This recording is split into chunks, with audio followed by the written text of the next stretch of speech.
ससुराल के बर्तन एक हफ्ते बाद धुलेंगे। सुबह का समय है। घर में एक अजीब सी सड़ी हुई बदबू फैली हुई है। शोभा अपने कमरे से बाहर निकलती है।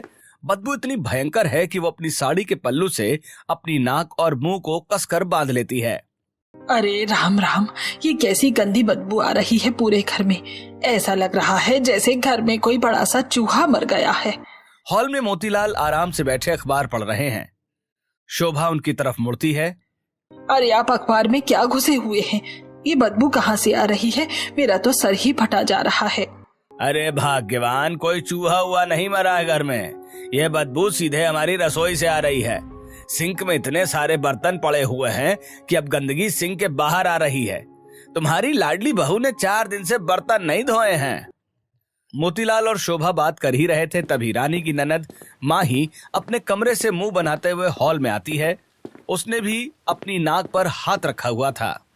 मम्मी, मुझे इस घर में 1 मिनट भी नहीं रहना है। कितनी सड़ी हुई गंदी बदबू आ रही है। मेरे सारे दोस्त मुझे वीडियो कॉल कर रहे थे, लेकिन इस बदबू और गंदगी की वजह से मुझे अपना कैमरा बंद करना पड़ा। हर जगह मक्खियां भिनभिना रही हैं। ये भाभी आखिर कर क्या रही है? तीनों नाक बंद किए हुए हॉल में आते हैं और सामने का नजारा देखकर उनके पैरों तले जमीन खिसक जाती है। रानी सोफे पर आराम से बैठकर टीवी पर नेटफ्लिक्स की सीरीज देख रही थी।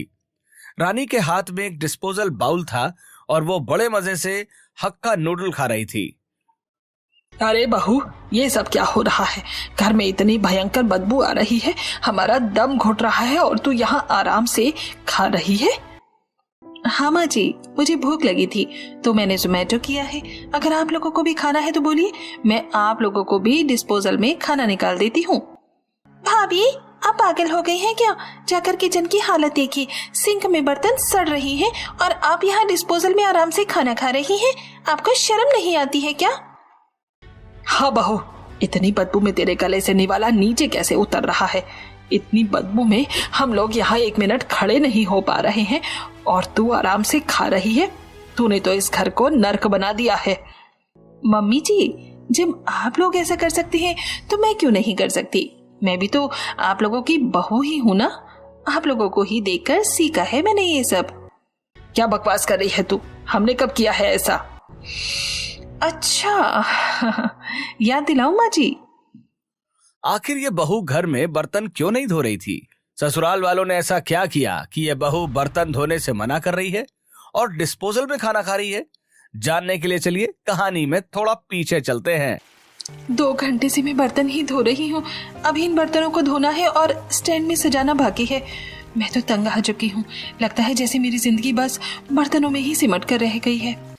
सुबह का समय है। सिंक में झूठे बर्तनों का पहाड़ है। रानी पसीने से लथपथ बर्तन धो रही थी। तभी हॉल से मोतीलाल की आवाज आती है। अरे बहू, सुबह हो गई है, जल्दी से मेरी चाय लेकर आ। जी ला रही हूँ ससुर जी। रानी बर्तन छोड़कर चाय बनाने लगती है। तभी शोभा रसोई में आती है। अरे बहू, तूने रात को बर्तन धोए नहीं थे क्या? इतने सारे बर्तन कहाँ से आ गए सिंक में? माँ जी, मैं तो सारे बर्तन धोकर ही सोई थी, लेकिन आप तो जानती हैं ननन जी रात को देर से उठकर अपने लिए खाना बनाती हैं। ननन जी ने ही ये सारे बर्तन निकाले हैं, मैं उसी को धो रही हूँ। अच्छा ठीक है बहू, एक काम कर, जल्दी से अपने ससुर जी को चाय दे दे। रानी चाय बनाकर हॉल में मोतीलाल को चाय देती है। जैसे वो रसोई की तरफ मुड़ती है, बेडरूम से पति अंश की आवाज आती है। अरे नाश्ता बनाया या नहीं? जल्दी से नाश्ता मेरे कमरे में लेकर आओ, मुझे काम शुरू करना है। जी ला रही हूँ। रानी जल्दी से रसोई में जाकर तेजी से उपमा बनाती है। वो एक प्लेट में उपमा और केचप डालकर अंश को बेडरूम में ले जाती है। अंश बेड पर बैठा था और लैपटॉप पर जूम मीटिंग कर रहा था। आवाज मत करना, जल्दी से खाना दो। रानी प्लेट बेड पर रखती है और बाहर आ जाती है। हॉल में वो देखती है कि मोतीलाल अपनी चाय पीकर और अखबार पढ़कर घर से बाहर जा चुके हैं, लेकिन अपना झूठा कप वहीं सोफे पर छोड़ गए हैं। कम से कम ससुर जी अपना झूठा बर्तन तो उठाकर सिंक में रख ही सकते हैं, पर कौन समझाए इन्हें। वो कप उठाकर रसोई में ले जाती है। बहू, हम सभी का भी नाश्ता निकाल दे, बहुत भूख लग रही है। सभी लोग नाश्ता करते हैं। अंश काम पर निकल जाता है। रानी काम खत्म करके थोड़ा आराम करने अपने बेडरूम में जाती है। बेडरूम का दरवाजा खोलते ही वो हैरान रह जाती है। अंश ने नाश्ते की झूठी प्लेट बेड पर ही छोड़ दी थी और प्लेट का सारा केचप बिस्तर की चादर पर गिर गया था। ये भी बाकी घर वालों जैसे हैं, खाया हुआ प्लेट भी नहीं उठा सकते, झूठा प्लेट बेड में ही छोड़ दिया है। देखो पूरा केचप चादर पर लग गया, अब मुझे इसे भी धोना पड़ेगा। रानी भारी मन से झूठी प्लेट उठाती है और सिंक में रखती है, फिर गंदी चादर लेकर बाथरूम में धोने चली जाती है। आने दो इनको, मैं इनकी खबर लूंगी आज। रानी वापस रसोई में आती है और बर्तन इकट्ठा करने लगती है। वो माही के कमरे में जाती है। भाभी मेरे कमरे में भी कुछ बर्तन है, वहाँ से भी ले लीजिए। रानी कमरे के कोने से झूठी प्लेटें और कटोरियां उठाती है। अब सिंक में बर्तनों का बड़ा पहाड़ खड़ा हो गया था। रानी फिर से बर्तन धोने लगती है। तभी शोभा रसोई में आती है। अरे बहू, अभी तक तेरे बर्तन धुले नहीं क्या? कब से धो रही है तू? माँ जी ये नए बर्तन हैं, अभी नाश्ते के बाद निकले हैं। ये बर्तन धोना छोड़ो और खाना बनाओ, मुझे भूख लगी है। जी माँ जी मैं बना रही हूँ। तू भी ना बड़ी नाजुक सी है, थोड़ा सा काम करती नहीं कि थक जाती है। रुक मैं तेरी मदद करती हूँ। शोभा दाल बनाने के लिए एक बर्तन निकालती है और उसमें दाल धोती है। फिर कुकर में दाल चढ़ाती है। छौंक लगाने के लिए वो एक और बर्तन निकालती है। आखिर में दाल रखने के लिए एक अलग बर्तन निकालती है। देखते ही देखते सिंक में ढेर सारे नए झूठे बर्तन जमा हो जाते हैं। ये बुढ़िया भी ना हाथ करती है, जितना मेरी मदद नहीं कर रही उससे ज्यादा तो मेरा काम बढ़ा रही है। जहाँ सिर्फ 4 बर्तन निकलने थे वहाँ इसने 10 बर्तन निकाल दिए। माँ जी आप मेरी मदद बहुत कर चुकी हैं, लेकिन आप थक गए होंगे, आप एक काम करिए जाकर आराम कर लीजिए। सास के जाने के बाद रानी भारी मन से बची हुई रसोई का सारा काम करती है। शाम को रानी बाजार जाती है। वो बहुत थकी हुई लग रही थी। मेरे ससुराल वालों की नवाबी बहुत ज्यादा है। पति को रात में पनीर टिक्का खाना है, ससुर जी को करेले की सब्जी खानी है और सास को हरे हरे पालक। लूं तो क्या ही लूं? ये सब सोचते हुए रानी एक सब्जी वाले की दुकान पर रुकती है। भैया ये पालक कितने का है? 40 रुपया मैडम जी। रानी पालक और कुछ सब्जियां खरीद लेती है। तभी रानी का फोन बजता है। अंश का कॉल था। कहाँ हो तुम? मैं मार्केट में हूँ, बोलिए। सुनो, शाम को मेरे दोस्त आ रहे हैं, रोहन और निखिल। कुछ कोल्ड ड्रिंक्स और स्नैक्स ले लेना, और हाँ पनीर थोड़ा ज्यादा कर लेना। दोस्तों के लिए पनीर के पकौड़े बना देना। मैं ये सब कैसे लूंगी? मेरे दोनों हाथ में तो पहले से ही सब्जियों के भारी थैले हैं, आप लेते आइए ना। तुम एक काम करना, रिक्शा पकड़ के आ जाना। मैं रखता हूँ, मुझे काम है। हे भगवान, मैं तो तंग ही आ गई हूँ इन लोगों से। ये लोग तो सिर्फ मुझसे मजदूरी करवाते हैं। रानी कोल्ड ड्रिंक खरीदती है और रिक्शा लेकर घर पहुँचती है। रसोई में वो पसीने से लथपथ गुस्से में पनीर के पकौड़े बनाने के लिए बाउल में बेसन फेंट रही थी। तभी माही रसोई में आती है। उसके हाथ में कुछ झूठी प्लेटें हैं। वो उन प्लेटों को बर्तनों के पहाड़ के ऊपर सिंक में रख देती है। भाभी मैंने जोमेटो से खाना ऑर्डर किया था, तो वही बर्तन है, धो दीजिएगा। ननन जी अभी तो मैं इनके दोस्तों के आने के लिए तैयारी कर रही हूँ, आप एक काम कीजिए, अपने बर्तन खुद धो लीजिए। नहीं भाभी, आपको तो पता है मुझे रात को काम करना होता है, तो मैं अभी सोने जा रही हूँ, मुझे बड़ी नींद आ रही है। माही की बात सुनकर रानी के हाथों की स्पीड कम हो जाती है। वो बेसन फेंटना बंद कर देती है। उसका सारा सब्र टूट जाता है।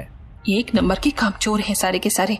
अपना झूठा बर्तन तक खुद धोकर नहीं रख सकते हैं, जितना काम करो उतना और बढ़ा देते हैं। शाम का समय है। रसोई में गंदे बर्तनों का अंबार लगा हुआ है। रानी गैस के सामने खड़ी पकौड़े तल रही है। उसके कपड़े पानी और हल्दी के दागों से सने हुए हैं। तभी दरवाजे की घंटी बजती है। ड्राइंग रूम में सोफे पर बैठी शोभा टीवी देखते हुए आवाज लगाती है। रानी देख दरवाजे पर कौन है, मेरे तो घुटनों में बहुत दर्द हो रहा है, उठा ही नहीं जा रहा। जी माँ जी देखती हूँ। रानी जाकर दरवाजा खोलती है। सामने उसका पति अंश अपने 2 दोस्त रोहन और निखिल के साथ खड़ा है। अरे रानी देखो कौन आया है, मेरे ऑफिस के दोस्त। अरे आओ आओ बेटा बैठो, कैसे हो तुम लोग? हम अच्छे हैं आंटी जी, आप कैसी हैं? वाह आंटी जी, आपका घर तो बहुत सुंदर है। सब इसी घर की बहू की बदौलत है, बैठो तुम लोग। यार बहुत थक गए आज। रानी कुछ अच्छा सा बनाया है ना तुमने? रोहित और निखिल को तुम्हारे हाथ के पकौड़े बहुत पसंद हैं। ये तो रास्ते भर यही बोल रहे थे कि भाभी ने कुछ अच्छा सा बनाया हो। अंश की बात सुनकर रानी मुस्कुराने की कोशिश करती है, पर उसके चेहरे पर थकान साफ झलक रही थी। जी मैंने पकौड़े बनाए हैं, आप लोग बैठिए, मैं अभी लेकर आती हूँ। रानी वापस रसोई में जाती है। वहाँ वो जल्दी जल्दी ट्रे में कोल्ड ड्रिंक के ग्लास सजाती है और बाहर लेकर आती है। लीजिए पहले कोल्ड ड्रिंक पी लीजिए, बाहर बहुत गर्मी है। थैंक यू भाभी जी। अचानक बाहर का मौसम बदलता है और तेज बारिश शुरू हो जाती है। खिड़कियों से ठंडी हवा अंदर आने लगती है। वाह यार अंश, क्या मौसम हो गया है, बारिश का मौसम। अब तो बस चाय और पकौड़े मिल जाए तो मजा आ जाए। अरे बिल्कुल रानी, वो पकौड़े और कड़क चाय ले आओ जल्दी से, मौसम का पूरा मजा आना चाहिए। रानी बिना कुछ कहे सिर हिलाती है और फिर से रसोई में चली जाती है। वो गर्म तेल के सामने खड़ी होकर पकौड़े तलती है। उसकी कमर में हल्का दर्द शुरू हो गया है, लेकिन वो नजरअंदाज करते हुए काम में लगी रहती है। वो चाय और पकौड़े लेकर आती है। वाह भाभी, क्या पकौड़े बनाए हैं आपने, मजा आ गया खाकर। सच में आज की किस्मत बहुत अच्छी है जो आप जैसी पत्नी मिली। भैंस की आंख, आप लोगों को तो मजा आ ही गया होगा। काम कर करके मेरी जान निकली जा रही है। अरे हमारे घर की बहू है ही ऐसी, सर्वगुण संपन्न। रानी सिर्फ एक हल्की सी थकी हुई मुस्कान देती है और वापस रसोई में चली जाती है। बाहर ठहाकों की आवाजें गूंजने लगती हैं। काफी देर तक बातें करने के बाद अंश के दोस्त अपने घर चले जाते हैं। सिंक में पकौड़ों की प्लेटें, कोल्ड ड्रिंक के झूठे ग्लास और खाना बनाने के सारे बर्तन सिंक और स्लैब पर फैले हुए थे। कढ़ाई में जमा हुआ तेल साफ दिखाई दे रहा था। इतनी सारे बर्तन धोने में तो मेरी हालत खराब हो जाएगी। एक काम करती हूँ, माँ जी से जाकर मदद की मांग करती हूँ। रानी ये सोचकर शोभा के पास जाती है। माँ जी, आज तो बहुत सारे बर्तन निकल गए हैं, मैं भी काफी थक गई हूँ, अगर आप मदद करवा देती तो। मैं तेरी मदद नहीं कर पाऊंगी, आज मुझे पिंकी के घर जाना है, उसने किट्टी पार्टी रखी है, मैं वहीं जा रही हूँ। और माही को मत उठाना, उसे रात में काम करना है। लेकिन माँ जी, इतने सारे बर्तन, ऊपर से रात का खाना भी बनाना है। अरे तो धीरे धीरे कर लेना, कौन सी ट्रेन छूटी जा रही है, मैं तो निकल रही हूँ, मुझे देर हो रही है, तेरी पिंकी आंटी इंतजार कर रही होंगी। इतना कहकर शोभा घर से बाहर निकल जाती है। रानी अकेली उस बर्तनों के पहाड़ के सामने खड़ी रह जाती है। उसकी आंखों में आंसू आ जाते हैं। वो बर्तन धोने लगती है। रात के 2 बज चुके थे। घर में सन्नाटा था, लेकिन रसोई की लाइट अभी भी जल रही थी। रानी रात के खाने के बर्तन धो रही थी। उसका पूरा शरीर टूट रहा था।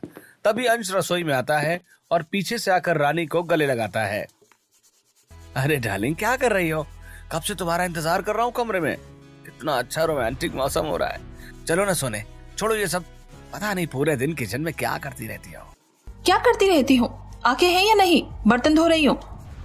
अरे यार, तुम भी ना बात बात पर भड़क जाती हो। मैंने तो बस प्यार से कहा था। प्यार से? सुबह से मशीन की तरह लगी हुई हूँ। आपके दोस्तों ने जो दावत उड़ाई ना, उसके बर्तन किसने धोए? आपने तो अपने दोस्तों को बुला लिया, पार्टी कर ली, लेकिन मैं सुबह से डिशवॉशर बनी हुई हूँ।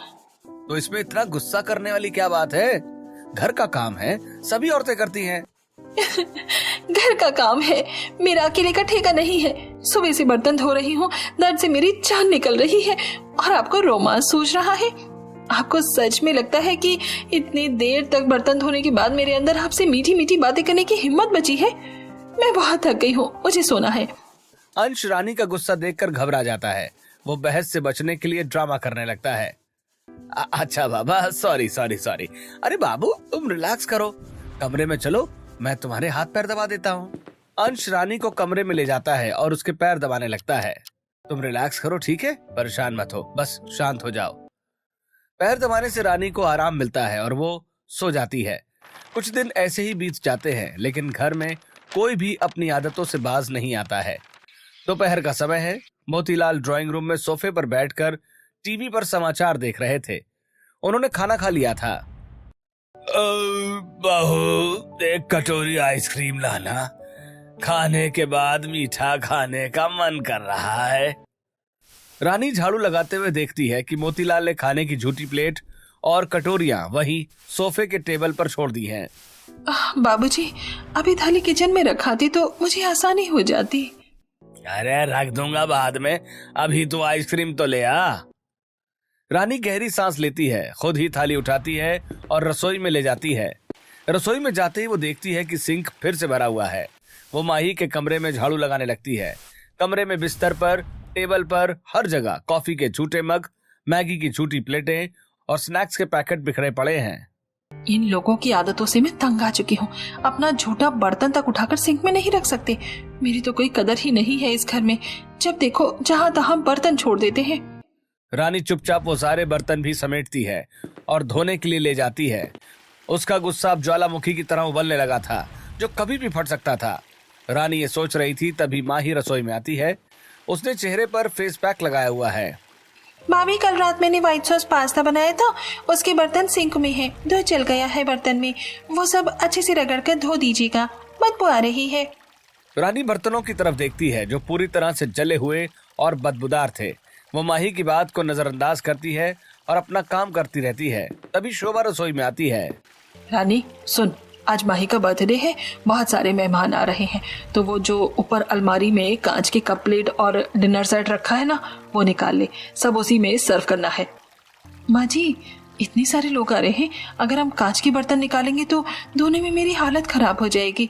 हम डिस्पोजल प्लेट्स और ग्लास क्यों नहीं मंगवा लेते? आजकल तो बहुत अच्छे अच्छे डिस्पोजल आते हैं, काम भी आसान हो जाएगा। क्या डिस्पोजल? तू पागल हो गई है क्या? हमारे घर की इज्जत का सवाल है। लोग क्या कहेंगे कि मोतीलाल जी के घर में कांच के बर्तन नहीं हैं, जो कांच की प्लेटों में खाना खिला रहे हैं। नहीं नहीं, मैं ये सब नहीं सुन सकती हूँ। तू कांच के बर्तन ही निकालेगी, और खबरदार जो कोई बहाना बनाया। शोभा पैर पटकते हुए वहां से चली जाती है। रानी बेबस होकर स्टूल पर चढ़कर ऊपर से भारी कांच के बर्तन उतारती है। रात का समय है, पार्टी पूरे जोरों पर है। रानी सुबह से ही काम में जुटी है। केक बन रहा है, स्नैक्स तैयार हो रहे हैं, म्यूजिक बज रहा है। शोभा, मोतीलाल, अंश और माही मेहमानों के साथ हंस हंस कर बातें कर रहे हैं। वहीं रसोई में रानी, वहाँ ये लोग एंजॉय कर रहे हैं और यहाँ काम कर करके मेरी हालत खराब हो गई है। एक बार भी कोई मेरी मदद करने नहीं आया। रानी लगातार जूस बना रही है, पकौड़े तल रही है और कांच की प्लेटों में सजा सजा कर बाहर भिजवा रही है। बाहर हॉल में अंश माइक पर बोलता है, चलिए दोस्तों, अब केक काटने का समय हो गया है। माही आ जाओ। सभी लोग केक के पास जमा हो जाते हैं। माही केक काटती है। मेरे बिना इन्होंने केक काट लिया। मेरी तो किसी को परवाह ही नहीं है। अंश जी ने भी मेरे बारे में नहीं सोचा। रात में पार्टी खत्म हो जाती है, लेकिन अब रानी का गुस्सा 7वें आसमान पर पहुंच चुका था। रसोई का सारा काम करने के बाद जब अपने कमरे में जाती है, तब नैना जी की बर्थडे पार्टी में सबसे ज्यादा काम मैंने किया और आप लोगों ने मेरे बिना ही केक काट लिया। किसी को मेरी एक बार भी याद नहीं आई। अरे मैंने ध्यान नहीं दिया, पर तुम्हें तो आना चाहिए था ना। पता नहीं किचन में पूरा दिन तुम करती क्या हो। अंश की आवाज सुनकर रानी को बहुत गुस्सा आता है। क्या करती हूँ मैं?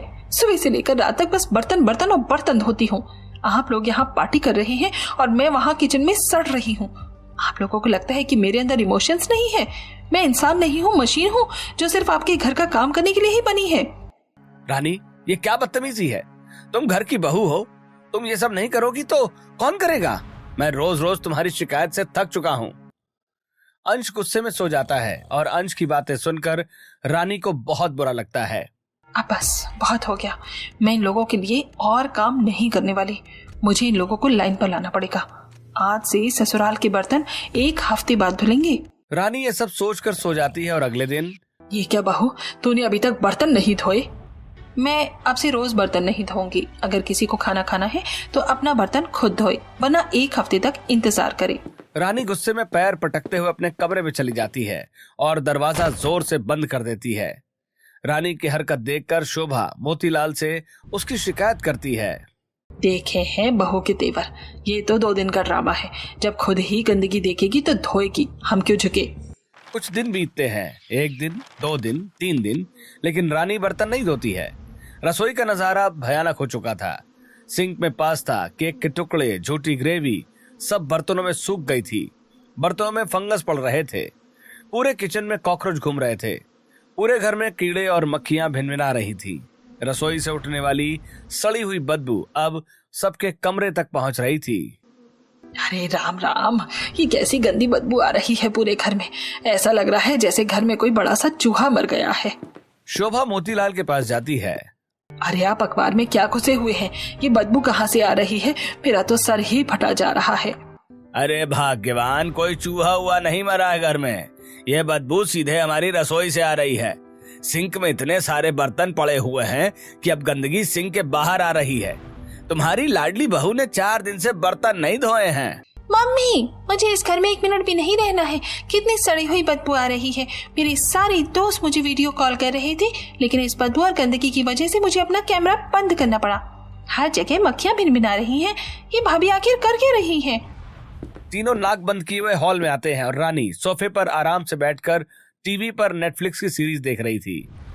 रानी के हाथ में एक डिस्पोजल बाउल था और वो बड़े मजे से हक्का नूडल्स खा रही थी। अरे बहू, ये सब क्या हो रहा है? घर में इतनी भयंकर बदबू आ रही है, हमारा दम घुट रहा है और तू आराम से यहाँ खा रही है। हाँ माँ जी, मुझे भूख लगी थी तो मैंने जोमेटो किया है। अगर आप लोगों को भी खाना खाना है तो बोलिए, मैं आप लोगों को भी डिस्पोजल में खाना निकाल कर देती हूँ। भाभी, आप पागल हो गई हैं क्या? जाकर किचन की हालत देखिए, सिंक में बर्तन सड़ रही हैं और आप यहाँ डिस्पोजल में आराम से खाना खा रही हैं। आपको शर्म नहीं आती है क्या? हाँ बहू, इतनी बदबू में तेरे गले से निवाला नीचे कैसे उतर रहा है? इतनी बदबू में हम लोग यहाँ 1 मिनट खड़े नहीं हो पा रहे हैं और तू आराम से खा रही है। तूने तो इस घर को नरक बना दिया है। मम्मी जी, जब आप लोग ऐसा कर सकते हैं तो मैं क्यों नहीं कर सकती? मैं भी तो आप लोगों की ही बहू हूँ ना। आप लोगों को ही देख देख कर सीखा है मैंने ये सब। क्या बकवास कर रही है तू? हमने कब किया है ऐसा? याद दिलाऊं माँ जी? नहीं, तुझे कुछ याद दिलाने की जरूरत नहीं है। आज आने दे तेरे पति को, वही तेरी खबर लेगा। शाम को अंश ऑफिस से थका हारा घर लौटता है। जैसे ही वो दरवाजा खोलता है, एक भयानक बदबू उसके नाक में जाती है। वो नाक पर रुमाल रख लेता है। ये कैसी बदबू आ रही है घर में? माँ, कोई जानवर मर गया है क्या? जानवर नहीं बेटा, ये सब तेरी बहू का कारनामा है। 3 दिन से एक बर्तन नहीं छुआ है। महारानी ने कह दिया है कि 1 हफ्ते बाद धोएगी। ये क्या पागलपन है? मैं अभी देखता हूँ इसे। अंश नाक पर रुमाल रखते हुए सीधे रसोई की तरफ बढ़ता है। वो जैसी रसोई का दरवाजा खोलता है, उसे बहुत गंदी बदबू आती है। वो सिंक की तरफ देखता है। वहां झूठे सड़े हुए बर्तनों पर कॉकरोच पार्टी कर रहे थे। बर्तनों में पीले और काले कीड़े रेंग रहे थे। ये नजारा इतना घिनौना था कि अंश को उल्टी आ जाती है। ओए राम, इतनी भयंकर गंदगी! वो जल्दी से भागकर वॉशरूम की तरफ जाता है और उसे उल्टी होने लगती है। उल्टी करके मुंह धोकर जब वो बाहर आता है, रानी आराम से सोफे के दूसरे कोने पर बैठकर किताब पढ़ रही थी। रानी, तुमने बर्तन क्यों नहीं धोए? देखे हैं कीड़े लगे हुए हैं उसमें और ऊपर से कॉकरोच भी चल रहे हैं। मैं तो उल्टी कर बैठा। हम लोग खाना कैसे खाएंगे? मुझे भूख लगी है। तो मैंने कब रोका है? खाना बाहर से ऑर्डर कर लीजिए या फिर डिस्पोजल में खा लीजिए, और अगर बर्तन में खाना खाना है तो जाइए खुद धो लीजिए। मैंने तो कहा था ना, मैं तो मशीन हूँ। मेरी बैटरी डाउन हो गई है, 1 हफ्ते बाद ही चार्ज होगी। रानी की बात सुनकर अंश कुछ कह नहीं पाता है। वो गुस्से में अपने कमरे में चला जाता है। अगले दिन बदबू अब घर की 4 दीवारी पार कर चुकी थी। शोभा बाहर बालकनी में खड़ी थी। तभी पड़ोसन पिंकी आंटी आ जाती हैं। अरे शोभा जी, ये कैसी भयंकर बदबू आ रही है आपके घर से? कोई चूहा वूहा मर गया है क्या? फिनाइल डालिए ना। अरे वो क्या है ना पिंकी जी, चूहा ही मर गया है शायद। अंश ढूंढ रहा है। अरे हमें सब पता है शोभा जी, आपकी बहू ने जो बर्तनों की हड़ताल करती है ना, बेचारी अकेली जान। आप लोग तो कोई मदद करते नहीं हो। अब भुगतो, पूरे मोहल्ले में बदबू फैला रखी है। पिंकी आंटी मुंह बनाकर चली जाती हैं। शोभा शर्मिंदा होकर अंदर आ जाती है। आज पड़ोसियों के सामने हमारी असलियत खुल गई। दोपहर का समय था। भूख से सभी की हालत खराब थी। माँ, मुझे बहुत तेज भूख लगी है। मुझे तो मैगी खानी है। तो जा बना ले, बर्तन धो ले एक और बना ले। माही मुंह बनाकर रसोई में जाती है। वो एक साफ बर्तन ढूंढने की कोशिश करती है, लेकिन सब गंदे थे।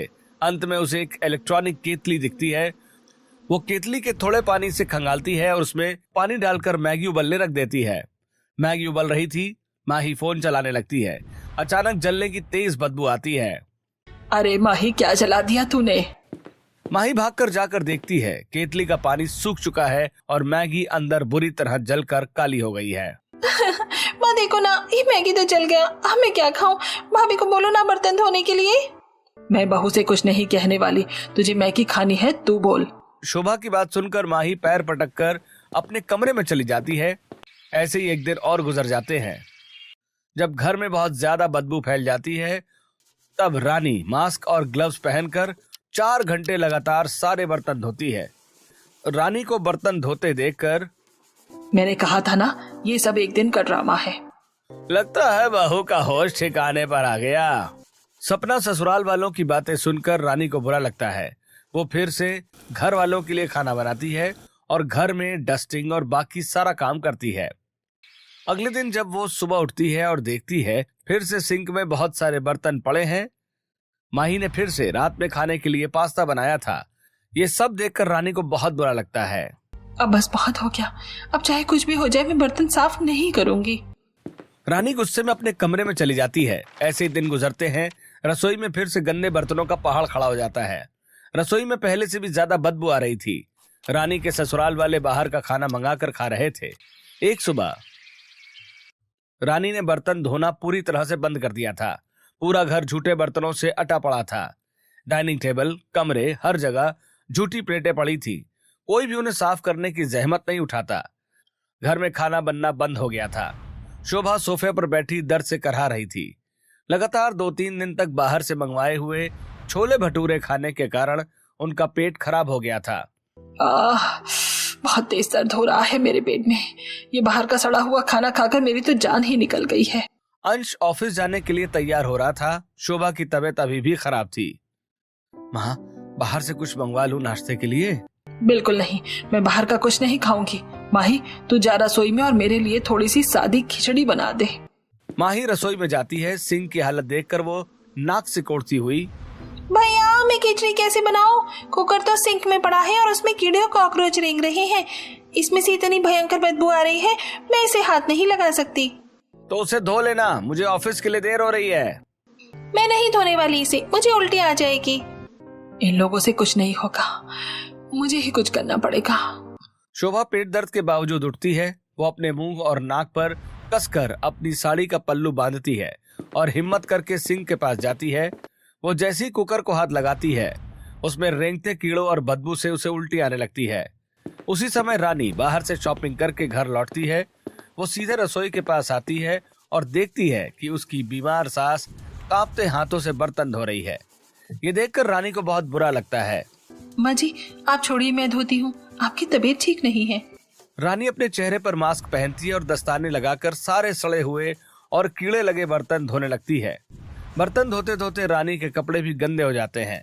शोभा वहीं खड़ी ये सब देख रही थी कि रानी को इस तरह गंदे बर्तनों और कीड़ों के बीच काम करते देख शोभा को अपनी गलती का एहसास होता है और उसे बुरा लगता है। बर्तन धोकर रानी जैसे ही हॉल रूम में जाती है, शोभा उसके पास आती है। उसकी आंखों में पछतावा था। मुझे माफ कर दे बहू, हमने तेरे साथ बहुत गलत किया है। हमने तुझसे सिर्फ बर्तन धुलवाए और कभी तेरी तकलीफ को नहीं समझा। अंश, माही, मोतीलाल जी, सब लोग इधर आइए। अंश, माही और ससुर मोतीलाल हॉल में जमा हो जाते हैं। आज से इस घर में कोई भी अपना झूठा बर्तन यहाँ वहां नहीं रखेगा। जो बर्तन करेगा अपना बर्तन खुद धोएगा। हाँ रानी, अब मुझे भी माफ कर दो। जब से तुमने बर्तन नहीं धोए तब मेरी समझ में आया कि तुम कितना काम करती हो। मेरी वजह से तुम्हें कितनी दिक्कत होती है। हाँ बहू, मैंने भी तुझे बहुत परेशान किया, लेकिन अब ऐसा नहीं होगा। हाँ भाभी, आप बिल्कुल चिंता मत कीजिए। अब से रात में मैं जब भी खाना बनाऊंगी तो खुद से ही सारे बर्तन साफ कर दूंगी।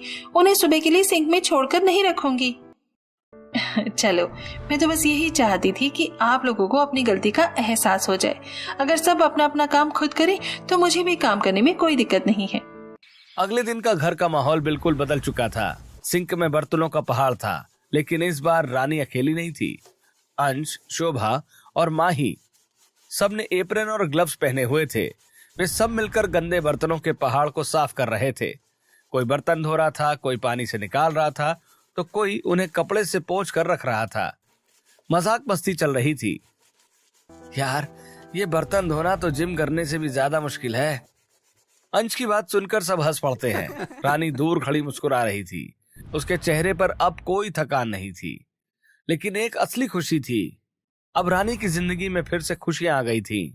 आपको ये कहानी कैसी लगी? अगर आपको ये कहानी अच्छी लगी तो इसे उन लोगों के साथ जरूर शेयर कीजिए जो अपना झूठा बर्तन यहाँ वहां छोड़ देते हैं या कभी अपने बर्तन खुद नहीं धोते। शायद ये कहानी देखकर उनको थोड़ी अक्ल आ जाए, या फिर आपको आइडिया मिल गया होगा कि ऐसे लोगों को लाइन पर कैसे लाना है। वैसे आपके परिवार में क्या होता है? लोग अपने बर्तन खुद उठाकर सिंक में रखते हैं और धो देते हैं, या फिर आप ही को धोकर डिश वॉशर बनना पड़ता है? कमेंट्स में जरूर बताइए।